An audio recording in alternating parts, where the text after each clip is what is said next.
When we hear a term like rural administration, it sounds, well, a little dry, right? But what if I told you it's actually about a fight for justice, a stolen piece of land, and the quiet, powerful systems that literally keep our communities from falling apart? So picture this. It all kicks off with something small. A farmer, Mohan, is out one morning and he sees that the boundary marker, the little ridge of earth called a bund, between his field and his neighbor's has been moved.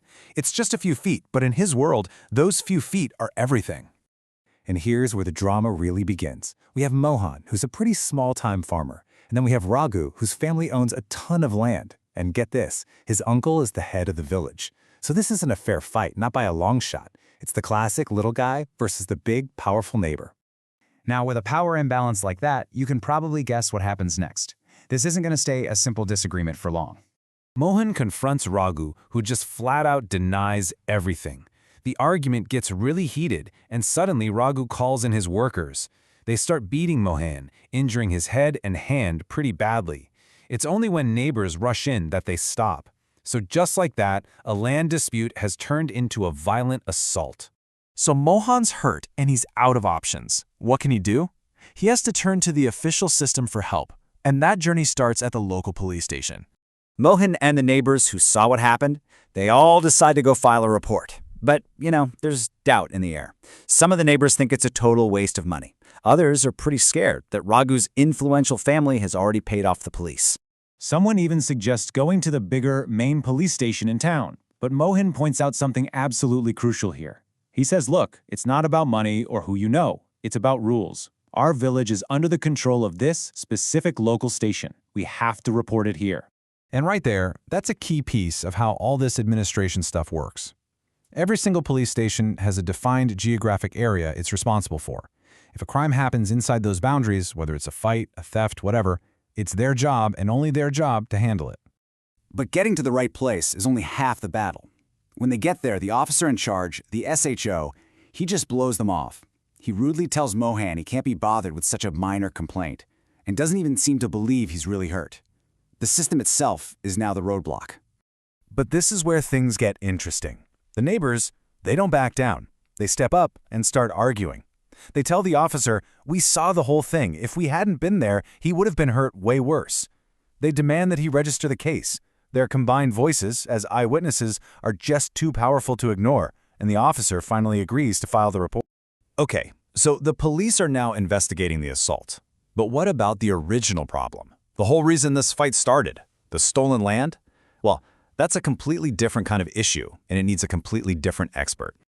And this really makes you wonder, right? The police can handle the violence, sure, but how do you solve the actual land problem without it coming to blows? Is there a system in place for that? Well, yes. Of course there is. And that system comes down to one person, the Patwari. Now you might hear different names for this job depending on where you are, like Pal, Kanugo, village officer, but the role is the same. This is the person whose entire job is to measure land and, most importantly, keep all the official records about who owns what. So how does a Patwari actually solve a fight like this? Well, it's not magic. It all comes down to a few surprisingly simple but really powerful tools. The Patwari's power is all about data.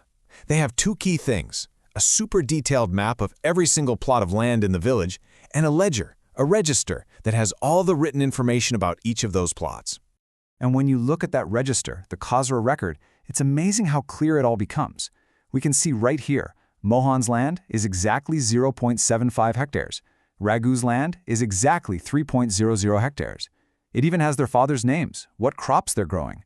It even shows that Raghu has a working well on his property. It is all right there in black and white.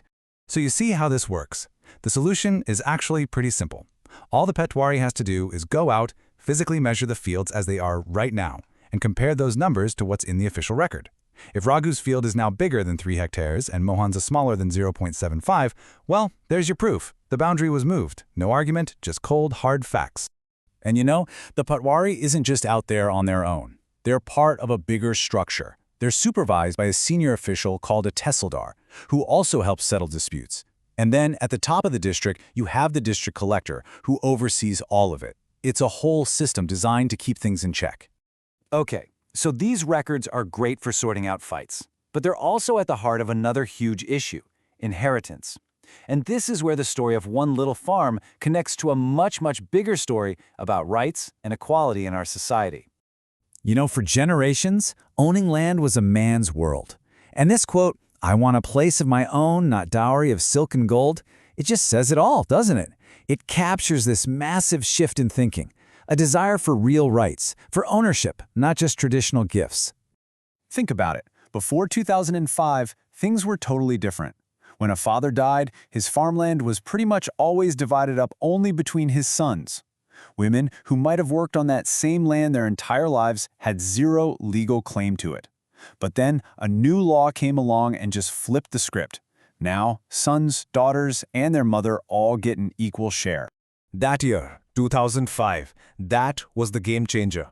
The Hindu Succession Amendment Act was passed, and this new rule applied across the country, fundamentally rewriting the laws of inheritance for millions and millions of women. And this isn't just some legal jargon on a piece of paper. This changes real lives. Take someone like Sudha. She can work on her family's farm now with a whole new kind of confidence, with the security that comes from knowing she's not just a helper, she's a rightful owner with a legal share of that land. So it all comes back to this, doesn't it? We started with a violent fight over a few feet of dirt, and we ended by seeing how these quiet, kind of boring systems, police jurisdictions, land records, inheritance laws, are actually the very foundation, the bedrock, that allows for a fair and peaceful community. It's what keeps things from falling apart. Definitely something to think about.